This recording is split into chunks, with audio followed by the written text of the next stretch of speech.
बिस्मिल्लाहिर्रहमानिर्रहीम, अस्सलाम वालेकुम। आप देख रहे हैं program news night with Aneeka Nisar. नाजरीन, आज के शो में 3 टॉपिक्स हम डिस्कस करेंगे, तीनों ही बड़े इंपॉर्टेंट है। टॉप स्टोरीज की तरफ चलते हैं। सबसे पहले हम बात करेंगे कराची के मेयर की जंग। नतीजा सामने आ गया, लेकिन इंतखाबात के ऊपर शकूक और शुबहात हर इंतखाबात पर बरकरार रहते हैं। वही सूरत हाल कराची की भी है इस टाइम पर। दूसरे टॉपिक की तरफ बढ़ेंगे, बात करेंगे IMF का आसरा लेने वाला पाकिस्तान इस टाइम पर माशी बदहाली का शिकार तो है, लेकिन सूरत हाल क्या निकलेगी, हल किधर से निकलेगा। Last but not the least बात करेंगे कि खित्ता तरक्की कर रहा है, पाकिस्तान माशी तौर पर बिल्कुल स्टेगनेंट हुआ है इस टाइम पर। चाइना की फॉरेन पॉलिसी की वजह से इकोनॉमिक अपलिफ्ट तो इस पूरे रीजन की हो रही है। पाकिस्तान शाना बशाना कैसे रहेगा, इस हवाले से बात करेंगे। सबसे पहले सेगमेंट के अंदर हमारे साथ मौजूद है आमिर ज़िया साहब, सीनियर जर्नलिस्ट एंड एनालिस्ट है। बहुत शुक्रिया आमिर साहब, आपने ज्वाइन किया। सेकंड सेगमेंट के लिए हमारे साथ आबिद हसन साहब, डॉक्टर खाकान नजीब होंगे, दोनों इकोनॉमिस्ट। लास्ट सेगमेंट के लिए मुस्तफ़ा हैदर, जो कि चाइना के ऊपर भी गहरी नज़र रखते हैं, इकोनॉमिस्ट भी हैं। आमिर साहब, सबसे पहले मैं आपकी तरफ आऊँगी, लेकिन उससे पहले कराची के इंतखाबात के ऊपर जो हुआ और जो आज भी सिचुएशन डेवलप हुई और उसके बाद जो नतीजा आया, इसके ऊपर क्विक रिपोर्ट। कराची में बलदियाती इंतखाबात सूबाई हुकूमत और इलेक्शन कमीशन के दरमियान सांप और सीढ़ी के खेल की तरह रहे हैं। सिंध में मकामी हुकूमतों की मुद्दत अगस्त 2020 में खत्म हो गई थी और कानून के मुताबिक बलदियाती हुकूमत की मुद्दत खत्म होने के 4 माह के अंदर इंतखाबात करवाने होते हैं। ताहम मर्दमशुमारी, हल्का बंदियों और कुदरती आफात को जवाज बनाकर बलदियाती इंतखाबात को मुतअद्दिद मरतबा मुलतवी किया गया। दिसंबर 2021 में पीपल्स पार्टी की सिंध हुकूमत ने फरवरी या मार्च 2022 में इंतखाबात कराने का ऐलान किया। ताहम बाद में इलेक्शन कमीशन ने 24 जुलाई 2022 को सिंध में बलदियाती इंतखाबात कराने का ऐलान किया। 22 नवंबर 2022 को बल आखिर इलेक्शन कमीशन ने कराची और हैदराबाद में बलदियाती इंतखाबात के लिए 15 जनवरी 2023 की तारीख का ऐलान किया। बिल आखिर 15 जनवरी को इंतखाबात हुए। MQM ने बलदियाती इलेक्शन के बाइकॉट का ऐलान किया। बलदियाती इंतखाबात में पीपल्स पार्टी पहले, जमात इस्लामी दूसरे, जबकि तीसरे नंबर पर PTI रही। इलेक्शन कमीशन ने मेयर कराची का इंतखाब 15 जून को कराने का ऐलान किया। मेयर के इलेक्शन से कबल जमात इस्लामी ने पीपल्स पार्टी पर कराची का मैंडेट चोरी करने का इल्जाम लगाया। आज मेयर कराची का इंतखाब हुआ। मुर्तजा वहाब ने 173 वोट हासिल करके मेयर कराची मुंतखब हुए, जबकि इनके मुकाबले में जमात इस्लामी के हाफिज नईमुर रहमान 160 वोट हासिल कर सके। कराची में सन 1979 से लेकर सन 2016 तक 6 मुंतखब मेयर्स रहे हैं, जिनमें 3 का ताल्लुक जमात इस्लामी और 3 का ताल्लुक मुत्तहिदा कौमी मूवमेंट से रहा है। आमिर ज़िया साहब, रिपोर्ट आपके सामने है। कराची के मेयर को कराची मुबारक हो, लेकिन कराची वालों को कराची कब मुबारक होगा, असल सवाल ये पैदा होता है कि मेयर बन गए, इंतखाबात के ऊपर भी सवाल उठे, इंतखाबात के प्रोसीजर के ऊपर भी सवाल उठे। अब ऑब्वियसली अथॉरिटी भी होगी, लेकिन आमिर साहब, सवाल ये है कि ये इंतखाबात हो जाने के बाद अब कराची वालों को गटर उगलते हुए नज़र नहीं आएंगे क्या? अगर कोई इसी तरह का साइक्लोन का इशू जो अभी पिछले दिनों था वो वाली सूरत हाल होती है तो पानी खड़ा नहीं होगा, कराची वालों को सड़कें सही मिलेंगी, कराची का पानी का निज़ाम सही हो जाएगा। यानी सब कुछ जो है दरहम बरहम है। मेयर के इंतखाबात के लिए इतनी रस्सा कशी हुई, क्या इसका मतलब ये है कि इतनी मेहनत के बाद, इतनी तगोदो के बाद आने वाले मेयर ये सारे मसले हल कर देंगे? मुझे खदशा ये कि जो अब तक 15 साल की हुकूमत सिंध की कारकर्दगी रही है पीपल्स पार्टी लेड गवर्नमेंट की, उसमें ये मसले हल होते हुए नजर नहीं आ रहे। उसकी वजह ये कि अगर होने तो उसकी तरफ कोई पेशरफ्त होती तो उसको आपको उसकी झलक नजर आ रही होती। तो लेकिन बदकिस्मती से कराची के साथ जो सलूक हुआ है गुज़िश्ता 15 बरस में, उससे पहले वो सबके सामने है। बात ये है कि जो भी कहते हैं ना कि नया मेयर आ जाए, मुबारक हो उनको, लेकिन सवाल ये कि क्या उनको इख्तियारात मिलेंगे, नहीं मिलेंगे। मुत्तहिदा कौमी मूवमेंट पाकिस्तान ने इस शर्त पे PTI का साथ छोड़ा था कि उनसे ये वादा किया गया था कि जो लोकल गवर्नमेंट वो है एक्ट है उसमें तरमीम होंगी और जो है डिवोल्यूशन ऑफ पावर होगा। लेकिन आज आप देखें 14 महीने गुजरने के बाद, 13-14 महीने गुजरने के बाद वो जो वादा किया गया था PDM की जानिब से वो पूरा नहीं हुआ। तो उसके नतीजे में आप देखें कि हुकूमत सिंध के पास उन तमाम चीज़ों के इख्तियार आते। फर्ज करें कि कूड़ा उठाने का इख्तियार बल्दिया कराची के पास होना चाहिए, लेकिन सिंध हुकूमत के तहत सॉलिड वो है ना, सॉलिड वेस्ट मैनेजमेंट अथॉरिटी है, इसको चेयर करते हैं जनाब वज़ीर आला साहब। उसी तरह कराची सूरजन बोर्ड देख लें, उसी तरह वो बिल्डिंग कंट्रोल का मामला देख लें, कराची बिल्डिंग कंट्रोल खत्म कर दिया गया, सिंध बिल्डिंग कंट्रोल अथॉरिटी बना दी गई, जिसके तहत कराची के फैसले होते हैं। तो तमाम चीजें जो इख्तियारात हैं वो किसी और की बात है। सबसे मजे की बात है कि एक जो है हाई डेंसिटी बोर्ड बनाया गया है कि जो कराची में हाई राइज बिल्डिंग बनेंगी उसका ताल्लुक मेयर वेयर से नहीं होगा, उसका ताल्लुक लोकल गवर्नमेंट से नहीं होगा, हुकूमत सिंध से होगा। फिर हमें ये भी पता है कि कराची का जो मेयर है वो पूरे शहर पे इख्तियार नहीं रखता। कहीं पे केपीटी का इख्तियार है, कहीं पे कैंटोनमेंट बोर्ड का है, कहीं पे डीएचए, क्लिफ्टन, मतलब है कराची बड़ा तकसीम शुदा शहर है। तो अगर जो भी शख्स मतलब है कि कहते हैं ना कि अल्लाह मुबारक करे नए मेयर साहब को कि वो कराची के हक में कुछ कर सकें और उनके पास एक गोल्डन अपॉर्चुनिटी होगी, लोगों की तवक्कुआत बहुत हैं, लेकिन मैं समझता हूँ कि जब तक आप स्ट्रक्चरल कहते हैं ना कि मामलों को दुरुस्त नहीं करेंगे उस वक्त तक कराची के मसले हल नहीं होंगे। जनाब अनीका साहब। राइट। अच्छा आमिर साहब, अब मसला ये है कि हमारे यहाँ तमाम की तमाम सियासी जमातें कहती हैं हम सारी जमहूरी सियासी जमातें हैं, लेकिन जब जमातों की ग्रास रूट लेवल तक इख्तियारात और डेमोक्रेसी पहुँचाने की बात आती है तो सारे के सारे पीछे हट जाते हैं। एनएफसी अवार्ड के लिए सिंध हुकूमत सबसे ज़्यादा शोर मचाती है, लेकिन कराची के जब तक खुद नहीं आए तब तक किसी और को किसी तरीके से भी पीएफसी वाला कोई सिस्टम करने को तैयार नहीं है। तो क्या जब तक अपने खुद से उस शहर के अंदर मेयर ना आ जाए तब तक बाकी सारे मेयर्स, सारे एडमिनिस्ट्रेटर्स के इख्तियारात नल एंड वॉइड हो जाते हैं? ये क्यों इतनी हेजेमोनिक किस्म की डेमोक्रेसी है हमारे यहाँ? हमारी जमहूरियत तरीका साहब है बड़ी फ्लॉड है, उसमें कोई उसकी कल सीधी नहीं है। अगर कल सीधी होती तो हम लोग जो बहुत अरसे पहले से कह रहे थे ना कराची का मेयर कौन बनेगा, जनवरी में इंतखाबात हुए, कई महीने गुजर गए, लोग स्पेकुलेट करते रहे जी जमात इस्लामी का होगा, पीपल्स पार्टी का होगा। अगर कहीं पे मतलब सीधा सीधा हिसाब होता है जिसकी मेजोरिटी होती वो उसके बारे में कोई शुबा नहीं होता, यानी कि 2 जमा 2 4 होते हैं। लेकिन हमारी जमहूरियत का हुस्न या बदसूरती कह लें, जो आपका चाहे, depending on which side of the fence you are standing, उसमें होता ही है कि 2 जमा 2 5 हो जाते हैं, कभी 7 हो जाते हैं, 1 जमा 1 जो है वो 3 होता है, 6 होता है, पता नहीं कुछ भी आप उसका नतीजा निकाल लें, तो उसके हम कारनामे देखते रहते हैं। और ये जो हमारी यहाँ जमहूरियत है ना कि उसके अंदर वाकई आपने बड़ा सही लफ्ज इस्तेमाल किया, हेजेमनी, गलबा आपने करना है। देखिए जमहूरियत सिर्फ मेजोरिटी का नाम नहीं होता, जमहूरियत का एक तस्वुर ये कि इंक्लूसिव भी होती है। कि फर्ज करें कि जो माइनॉरिटी है, ठीक है वो इलेक्शन हार गई, वो लसानी माइनॉरिटी हो सकती है, वो एक वोट की सियासी माइनॉरिटी हो सकती है, सेक्टेरियन हो सकती है, कोई भी हो, लेकिन उसको आप इंक्लूड करते हैं फैसला साजी में। तो इसलिए जमहूरियत इंक्लूसिवनेस होती है। हमारे यहाँ नहीं होता, हमारे यहाँ मेजोरिटेरियनिज्म है जिसके तहत आप जो है अपनी बात, जिसकी मेजोरिटी है, चाहे 2 वोटों से है चाहे 6 वोटों से है, वो उसके ऊपर जो है नाफिज कर देगा। तो जब तक हम लोग अपना तस्वुर सही नहीं करेंगे, और उसकी बड़ी वजह पार्टीज में खुद जमहूरियत नहीं है, पार्टीज में खुद मौरूसी सियासत है, पार्टीज खुद एक खानदानी एक तो उसकी पब्लिक कहते हैं प्राइवेट लिमिटेड कंपनीज की तरह चल रही हैं। उसमें यही कुछ होना है जो कि हुआ है कि हर चीज में तनाजा है। लोग हम अभी कल तक बात कर रहे थे कि जी जमात इस्लामी के जो मेयर है माजी में वो अगवानी साहब का नाम लेते हैं और नेमतुल्लाह खान साहब का नाम लेते हैं कि उनको मैनिपुलेट करके लाया गया, ठीक है ना। और ये हमारे बहुत सारे संजीदा जो सहाफ़ी हैं सीनियर वो ये बात करते हैं, बिल्कुल दुरुस्त कहते होंगे, मैं खिलाफ नहीं करता, लेकिन मैं ये कहता हूँ कि उस सिलसिले को कहीं बंद होना चाहिए था।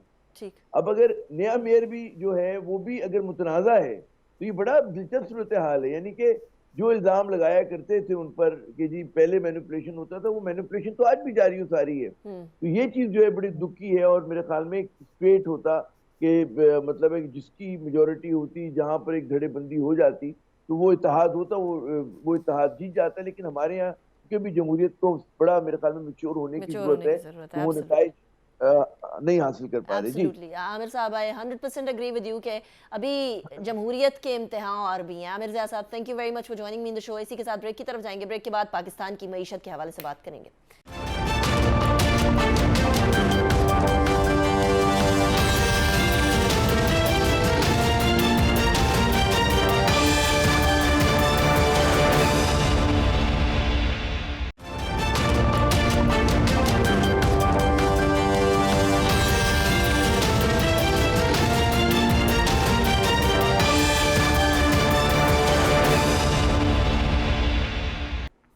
वेलकम बैक आफ्टर ब्रेक पे जाने से पहले हम बात कर रहे थे सियासत की, और अब पहले मुल्क की अंदरूनी मईशत की बात करते हैं, उसके बाद फिर रीजनल मईशत की बात भी करेंगे। मुल्क की मईशत के अंदर इस टाइम पर सूरत हाल ये है कि कुछ एकदम से आउटलुक बेहतर होना शुरू हो गई है, लग रहा है एटलीस्ट। ऐसा लगता है कि जैसे मामलात इसलिए बेहतरी की तरफ जा रहे हैं क्योंकि डॉलर की कदर के अंदर कमी आ गई है, सोना सस्ता हो गया है, और साथ ही साथ IMF के साथ लेकिन बात नहीं हो सक रही। तो ऐसी सूरत हाल में ये दो अपोजिट चीज़ें हैं। ऐसे में क्या हकीकत है और क्या हकीकत नहीं है, ये एक अहम सवाल है। मेरे साथ जो मेहमान मौजूद हैं मैं उनका तारुफ करवाती हूँ। आबिद हसन साहब हमारे साथ मौजूद हैं, वेल नोन इकोनॉमिस्ट। बहुत शुक्रिया आबिद हसन साहब, आपने ज्वाइन किया। डॉक्टर खाकान नजीब साहब हमारे साथ मौजूद हैं, he is also well known economist. बहुत शुक्रिया डॉक्टर साहब, आपने भी ज्वाइन किया। आबिद हसन साहब, सबसे पहले मैं आपसे आगाज़ करूँगी। पाकिस्तान में अजीबो गरीब सी सूरत हाल ये है कि हुकूमत के अंदर से ही हमें एक वाजे बात नज़र नहीं आ रही है, एक वाज़े मौक़िफ़ नज़र नहीं आ रहा है। एक तरफ फाइनेंस मिनिस्टर कहते हुए नज़र आए कि नहीं हम लोग बिल्कुल ठीक है, खैर खैरियत से निकल जाएंगे इस सूरत हाल से। डिफेंस मिनिस्टर कहते हुए नज़र आए कि देखें जी हमारी मईशत का हाल क्या है। कल भी उन्होंने कहा, इससे पहले भी वो डिफ़ॉल्ट की बात कर चुके हैं। फिर एक जगह री इमेजिनिंग पाकिस्तान की बात आ रही है। कौन सा मिनिस्टर सही बात कर रहा है, किधर जा रहे हैं हम इस टाइम पर? क्या हकीकत है इस बात में कि इकॉनमी डगर पर लगने लगी है या फिर गड़बड़ ही गड़बड़? देखें, finance ministers have to be very cautious and careful कि किस तरह वो एक चीज़ को वर्ड करें, because their word matters a lot. तो उस लिहाज से आई थिंक डॉक्टर साहब इज़ वेरी कॉशियस, उन्होंने कहा नहीं करेंगे। अगर वही कहते हैं कि हम कर जाएंगे तो फिर तो द होल मतलब markets will crash and so fourth. Right, but लेकिन आबिद साहब, I am sorry I am cutting you short, ये जो अभी मार्केट के अंदर बेहतरी नजर आ रही है, रुपया की कदर बेहतर हो रही है, ये क्यों है? ये क्यों हो रही है? देखें, एक नीचे by the way gold price has nothing to do with our economy, वो तो इंटरनेशनल प्राइस है, कभी ऊपर कभी नीचे। लेकिन डॉलर की प्राइस तो ऑब्वियसली इशू ये है कि जो IMF की 3 कंडीशन है वो नहीं 100% मीट हुई। जो भी कंडीशंस लास्ट ईयर सितंबर या अर्ली दिस ईयर फरवरी मार्च में जब आए थे, वो तब से आउटस्टैंडिंग हैं। कुछ मैं समझता हूँ मे बी 3 में से some of them may have been met 90%, कोई 80%, कोई 50%, जो भी है। So they're still struggling. The fact कि IMF अभी तक engage हो रहा है means के they might be thinking कि शायद कोई way out नजर आ जाए और वो भी 1 बिलियन डिस्बर्स करके कहें जी प्रोग्राम हमारा अब कंप्लीट हो गया। Because they also don't want to abandon a country and a program. Right. So it gives me a bit of क्या कहना चाहिए पॉजिटिविटी के, वरना तो अभी आज क्या है 15 हो गई है, बट अखबारों के मुताबिक कल भी इनकी मतलब एक वीडियो कॉन्फ्रेंस हुई है, कल आज भी होनी है, कल भी होनी है, व्हाटएवर। सो व्हिच मींस के कुछ एंगेजमेंट हो रही है। अगर तो टोटली ये बजट और जो भी पॉलिसी फ्रेमवर्क इस वक्त है वो आउट ऑफ सिंक होता है विद जो ब्रॉडर ऑब्जेक्टिव्स हो आए हैं, तो वो ये एंगेजमेंट करते ही ना। राइट, ठीक है।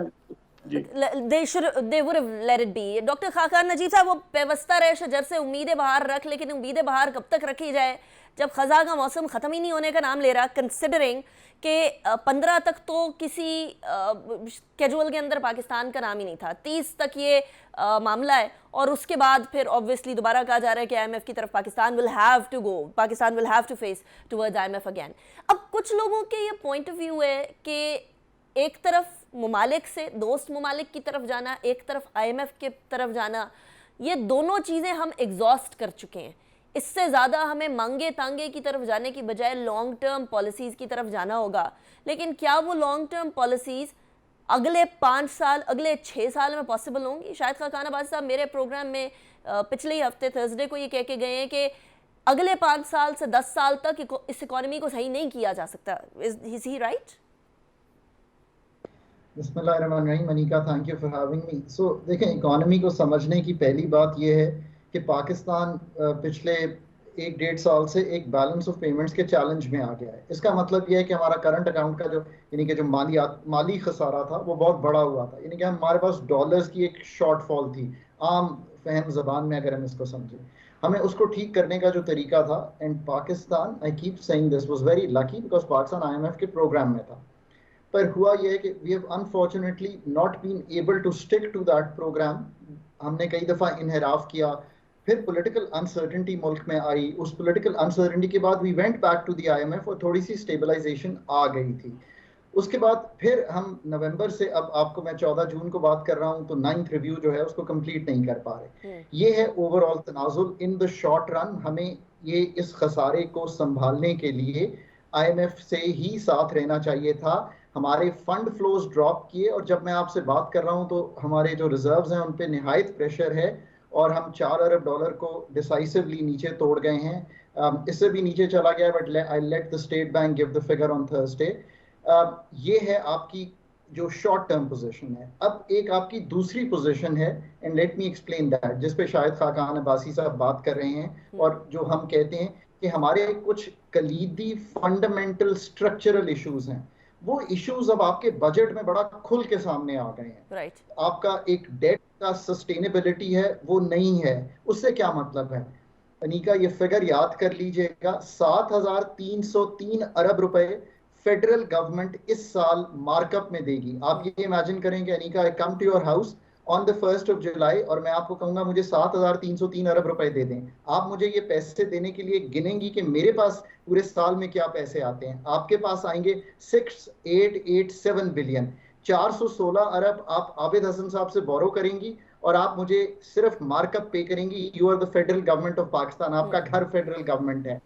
उसके बाद defence, pensions, subsidies, running of the civil government, PSDP और ग्रांट्स, एवरीथिंग इज बोरोड। जो शाहिद साहब गुफ्तगू कर रहे हैं आपसे, वो कह रहे हैं कि इसका रिपेयर अब कैसे होना है। फिर लेट्स नॉट स्टॉप हियर, आपकी 212 SOEs है, मैंने 4 किताबें इस पे लिखी हैं, चारों पढ़ी हुई हैं फाइनेंस की वेबसाइट पे। I was the first person who started talking about this by facts.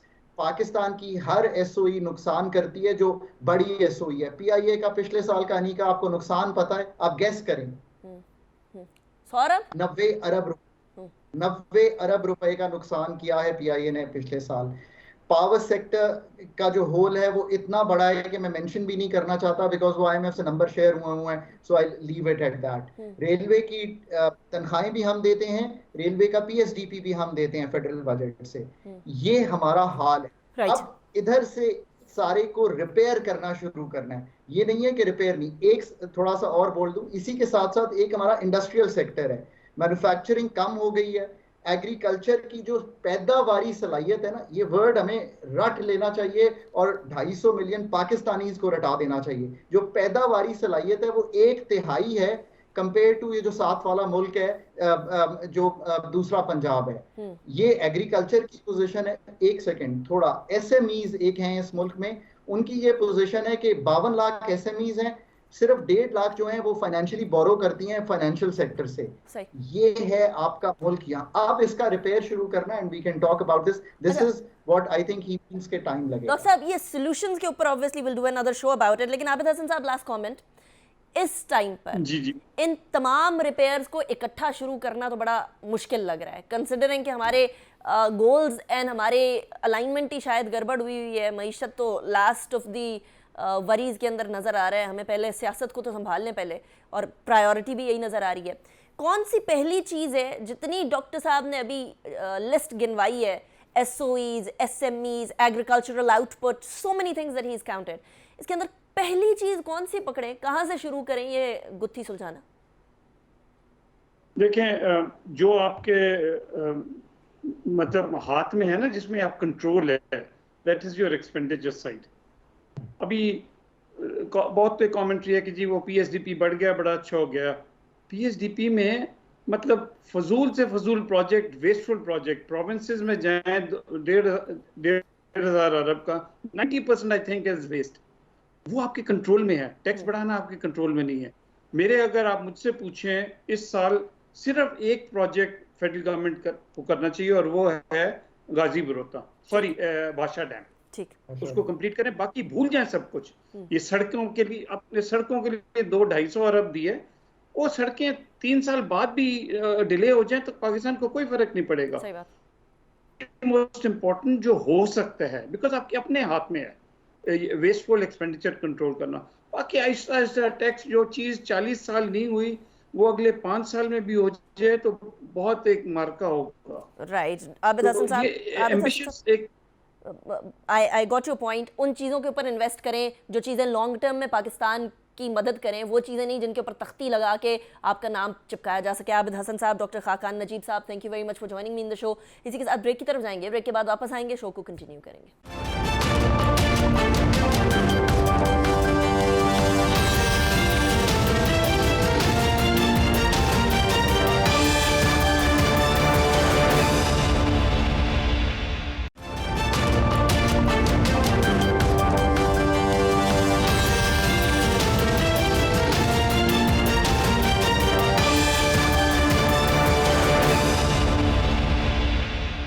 Welcome back after break. Break पे जाने से पहले पाकिस्तान की अंदरूनी इकॉनमी की बात कर रहे थे, लेकिन रीजनल सतह के ऊपर बहुत सारी चीज़ें तब्दील हो रही हैं। चाइना एक बड़ी पावर बनकर सामने आ चुका है और रशिया और चाइना के माबैन युआन के अंदर ऑलरेडी ट्रेड शुरू हो चुकी है। ऐसे में चाइना की फॉरेन पॉलिसी विदाउट वॉर्स है। अनलाइक अमेरिका, जिस तरीके से अमेरिका की फॉरेन पॉलिसी चला करती थी वो बड़ी गासिबाना किस्म की होती थी। अफगानिस्तान में, इराक के अंदर, इससे पहले वियतनाम के अंदर हम लोगों ने तमाम की तमाम सूरत हाल देख ली है। और ऐसी सिचुएशन में इकोनॉमिक थ्राइव करे अगर रीजन, तो ऑब्वियसली उससे फॉरेन पॉलिसी और ज़्यादा स्ट्रेंथन होती है किसी भी मुल्क की, और चाइना इसी स्ट्रैटेजी पे चल रहा है। ऐसी सूरत हाल में, इसी खित्ते के अंदर होने की वजह से पाकिस्तान एक बड़ी स्ट्रेटेजिक लोकेशन पे है, बट क्या हम उसको कैश इन कर सकेंगे या नहीं कर सकेंगे? नॉट जस्ट दैट, बहुत सारे ऐसे मुमालिक जो कि किसी टाइम पर एक आंख नहीं बाते थे एक दूसरे को, अब वो दोस्त बन रहे हैं, हाथ भी मिला रहे हैं। उनके फॉरेन मिनिस्टर्स भी चाइना के अंदर मुलाकातें कर रहे हैं। मैं सऊदी और ईरान की बात कर रही हूँ, जिनका सोचा नहीं जा सकता था कि इनके दरमियान उस तरह से पीस हो सकेगा। अब उनके दरमियान भी दोस्तियाँ बढ़ रही हैं और बड़ी तेज़ी से बढ़ रही हैं, और वो चाइना की फॉरेन पॉलिसी से की वजह से बेसिकली बढ़ रही हैं। अब सवाल ये पैदा होता है कि इस सारी सूरत हाल के अंदर पाकिस्तान क्या करेगा, और इस रीजनल चेंज के अंदर पाकिस्तान किधर खड़ा है। हमारे साथ मुस्तफ़ा हैदर साहब मौजूद हैं, जो कि इकोनॉमिस्ट हैं। इनसे बात करेंगे, चाइना के ऊपर भी इनकी गहरी नज़र है। बहुत शुक्रिया मुस्तफ़ा, आपने हमें ज्वाइन किया। It's a pleasure having you in the show. सबसे पहले तो ईरान, सऊदिया, दो ऐसे ममालिक जिनकी दोस्ती तो हमने सोची भी नहीं थी, लेकिन इन दो ममालिक के दरमियान में रखना डालने वाली एक सुपर पावर थी, जो कि अब बाइपोलर हो रही है वर्ल्ड, तो अब थोड़ा सा मेलो हो रहा है, अमेरिका। लेकिन पाकिस्तान का मसला ये है कि at this point in time Pakistan सिर्फ चाइना के ऊपर इन्हिसार नहीं कर सकता, क्योंकि हम IMF की तरफ भी हैं, हम लोगों को वर्ल्ड बैंक के ऊपर भी डिपेंडेंट होना है।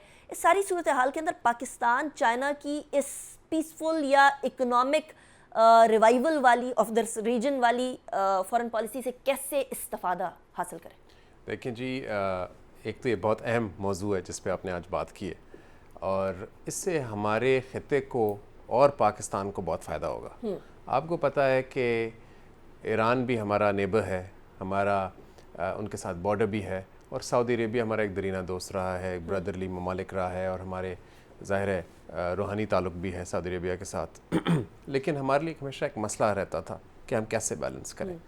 और हुआ ये है कि जो यूनाइटेड स्टेट्स ऑफ अमेरिका है, उसका मिडल ईस्ट में एक ट्रेडिशनल इन्फ्लुएंस था बहुत सी सदियों से, और उस इन्फ्लुएंस का एक रीज़न ये था कि वो डिवाइड एंड रूल करता था। वो इन्हें लड़ाता भी था, और इनसे ऑयल फॉर सिक्योरिटी पैक्ट उन्होंने सऊदी अरेबिया के साथ किया हुआ था कि हम आपको सिक्योरिटी फराहम करेंगे, आप हमें हमारे प्राइस पे तेल देते रहें और हमारी कंज्यूमर इकोनॉमी को केटर करते रहें। राइट। और Saudi Arabia also played ball, और उन्होंने उन्हीं टर्म्स पे उनके साथ ताउन किया। तो ये पहली दफ़ा हुआ है कि कोई बाहर से पावर आई है और उसने जोड़ा है इन दो ममालिकों को, ईरान और सऊदी अरेबिया को। और इनके जो तल्ख ताल्लुकात थे उसकी वजह से मुख्तलिफ मुल्कों में प्रॉक्सी वॉर्स भी थे। यमन, बेरूत में जो आपको याद है बहुत बड़ा बॉम्ब ब्लास्ट हुआ था, लेबनान, और पाकिस्तान और इस पूरे खत्ते में एक वो कैफियत थी जिसमें जो मुख्तलिफ आउटफिट्स आ गए थे, जो कुछ एक मुल्क को सपोर्ट करते थे, कुछ दूसरे मुल्क को करते थे। तो एक तो इससे एक हीलिंग टच होगा पूरे खत्ते को। लेकिन ये हीलिंग टच को पाकिस्तान कितना कैश इन कर सकेगा, that is the main question at this point in time. Iran की मार्केट अब हमारे लिए खुल गई है, और ऑलरेडी बलूचिस्तान और ईरान के आपस के ट्रेड अच्छा खासा था, चाहे वो ग्रे इकोनॉमी या ब्लैक इकोनॉमी की तरफ हो, लेकिन अच्छा खासा ट्रेड था पहले ही, और बहुत सारी चीज़ों के ऊपर बलूचिस्तान के अवाम का ईरान की तरफ इन्हिसार अच्छा खासा था। अब एवेन्यूज़ ज़रा ज़्यादा खुलकर सामने आए हैं, और ऐसे में चाइना हमें सपोर्ट भी कर रहा है। हमने अभी रशिया से तेल भी मंगवाया है, युआन के अंदर पे भी किया है, तो लगता है कि इस रीजन की इकोनॉमी इन इटसेल्फ बन रही है। ऐसी सूरत हाल में पाकिस्तान को अपने इंटरनल फिक्सेस करने की फौरी तौर पर ज़रूरत है कि हम इस तमाम सिचुएशन को, चाइना की फॉरेन पॉलिसी को, हमारे लिए इनका ये विन विन सिचुएशन है, क्योंकि ईरान जो है वो बेल्ट एंड रोड इनिशिएटिव उसने ज्वाइन कर लिया है। जो बेल्ट एंड रोड इनिशिएटिव का जो रूह रवां है वो है चाइना पाकिस्तान इकोनॉमिक कॉरिडोर, जो उसका फ्लैगशिप कॉरिडोर है 6 कॉरिडोर्स में से। और सऊदी अरेबिया के साथ हमारे वैसे ही बड़े करीबी ब्रदरली ताल्लुकात हैं, तो हमारे लिए तो ये एक विन विन सिचुएशन है। इसका अब हमने देखना है कि क्योंकि ये चाइना इज़ द आर्किटेक्ट जिसने इन्हें जोड़ा है और इन्हें साथ लाया है, तो हम इसका कैसे फ़ायदा उठा सकते हैं मौशी तौर पे, क्योंकि पॉलिटिकली तो हमें ये वैसे ही ऑलरेडी सपोर्ट कर रहे हैं। जो हमारा इकोनॉमिक सिचुएशन में सऊदी अरेबिया, यूएई और चाइना ही सपोर्ट कर रहे हैं हमें, लेकिन इसमें हम ट्रेड और बेल्ट एंड रोड जो प्रोजेक्ट्स हैं सीपैक के, उन्हें हम कैसे ईरान तक एक्सपैंड कर सकते हैं, और सऊदी अरेबिया, चाइना और ईरान के साथ हम कॉरिडोर्स कनेक्टिविटी के और मुख्तलिफ प्रोजेक्ट्स कैसे लगा सकते हैं, ये हमारे लिए। कौन कौन सी ऐसी फील्ड्स हो सकती हैं जिसके अंदर हम लोग ये ब्रिज, जो गैप था, वो ब्रिज कर सकते हैं? आप देखें कि जो ग्वादर है वो एक कन्वर्जिंग पॉइंट है, सिल्क रोड इकोनॉमिक बेल्ट जो लैंड रूट है बेल्ट एंड रोड का, और 21st century maritime silk road जो सी रूट है। और ग्वादर से अगर आप देखें आगे तो चाबहार नज़र आता है, इतना करीब है। और एक ज़माने में गवर्नमेंट ने फेरी सर्विस का भी वहाँ सोचा था शुरू करने का। कंपेटिटिव नहीं है, मैं समझता हूँ कोलैबोरेटिव पोर्ट है। ऐसा हो सकता है? ऐसे हो सकता है क्योंकि ग्वादर डीप सी पोर्ट है और चाबहार डीप सी पोर्ट नहीं है, तो ये एक दूसरे को कॉम्प्लीमेंट कर सकते हैं। और साथ में जो सऊदी अरेबिया की बात है, आपको पता है रशिया यूक्रेन वॉर के बाद हर चीज़ तेल की बात है, इट्स ऑल अबाउट एनर्जी, ठीक है जी। तो उसमें जो तेल आता है ईरान से, क्योंकि अब उनका डील हो गया है, उसे रिफाइन भी करना होगा, उसके लिए रिफाइनरीज लगनी होंगी। वो ग्वादर जो एक बीच में है मिडल ईस्ट के वार्म वाटर्स में, पर्शियन वार्म वाटर्स में, वहाँ रिफाइन होके आगे सऊदी अरेबिया जा सकता है। तो हम एक लॉजिस्टिकल हब बन सकते हैं, हम एक ग्वादर को एक इन्वेस्टमेंट हब बना सकते हैं, जिसे हम ऑलरेडी डेवलप कर चुके हैं काफ़ी हद तक चाइना के साथ, और इसमें चाइना की पेट्रनेज भी होगी और चाइना भी इसे सपोर्ट करेगा।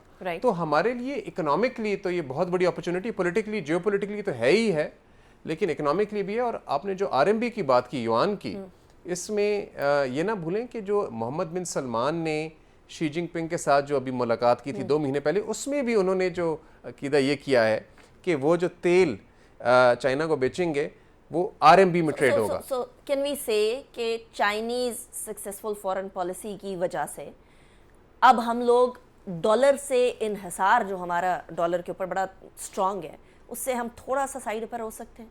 देखें, हो नहीं सकते, हम हो रहे हैं। और हम नहीं, दुनिया हो रही है। लोग कहते हैं बड़ा फार फेच्ड आइडिया, आप देख लेना, मैं आपको एग्जांपल देता हूँ। लोग ये बिल्कुल कहते हैं, क्योंकि हम तसव्वुर नहीं कर सकते थे कि डॉलर के अलावा दुनिया में बड़ी मुआशी कनेक्टिविटी और ट्रेड हो सकती है, हमारे तसव्वुर में भी नहीं था। लेकिन ये अगर आप देखें कि बांग्लादेश हमसे पहले जो एक यूएस कैंप का ममालिक समझा जाता था, उसने रशिया से ऑयल लेना शुरू किया। रशिया जो एक रेड फ्लैग ब्लैक लिस्टेड मुल्क था as far as America was concerned, और साथ ही श्रीलंका भी ले रहा था रशिया से ऑयल। और अब जो हम ले रहे हैं इसमें आरएमबी में हम पहले मुल्क नहीं है जो ट्रेड कर रहे हैं। तो ये इससे हमें फ़ायदा भी है, ये हमारे इंटरेस्ट में भी है, और इससे हमें हमारे जो एनर्जी नीड्स हैं उन्हें आवाम तक भी फ़ायदा होगा। तो मैं समझता हूँ कि हमने एक अच्छा फ़ैसला किया, बल्कि मैं तो समझता हूँ थोड़ा देर से फ़ैसला किया, पहले कर लेना चाहिए। देर है दुरुस्त है, लेकिन मुझे बताएं, ये आज जिस सिचुएशन पे हैं, इससे लेकर एड नहीं ट्रेड तक का सफ़र हम कब तय करेंगे? देखें, and obviously with the help of the new emerging superpower. देखें जी, आपने पहले तो ईरान की बात की कि अभी, और ईरान के मिनिस्टर फॉर इन्वेस्टमेंट 2 दिन पहले इस्लामाबाद में थे। ईरान के साथ तो आपका ऑलरेडी ट्रेड हो रहा है।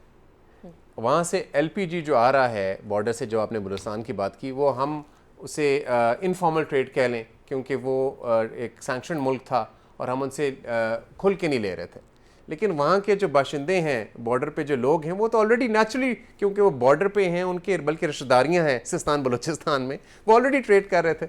तो अब जो ये फॉर्मलाइज हो जाएगा, इसमें तो हमारे लिए टैक्स रेवेन्यू, क्योंकि हम बार बार बात करते हैं कि हम FBR की टारगेट्स की, जब भी आप अखबार पढ़ती हैं, तो इसमें तो गवर्नमेंट बहुत अर्न कर सकती है, और जो बलूचिस्तान का एरिया है वो बहुत प्रॉस्परस हो सकता है सिर्फ ट्रेड विद ईरान से, क्योंकि जो ईरान है वो अपना तेल और LPG दुनिया में भर में बेच रहा है। आपके साथ तो बॉर्डर करता है, तो आपकी तो फ्रेट कॉस्ट भी कोई नहीं है।